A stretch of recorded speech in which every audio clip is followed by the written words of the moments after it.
که تا راته د مینې اظهار کړی وای د غم له قافلې به در وتلی وای او ته به بیا په ډېر څه پوهېدلی وای که یو ځل مې زړګي ته رابللی وای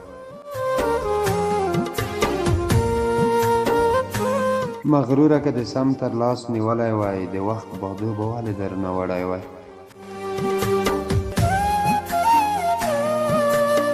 که لږ څه نازولی وای او ښکلی وای خو سم به دې په زړه باندې ویشتلی وای له ژونده مې که غټ فلم جوړ شوی وای له سره به دې څو وارې کتلی وای سمدم لکه الماس به یې ساتلی وای که اوس هم د نقیب راشد ملګری وای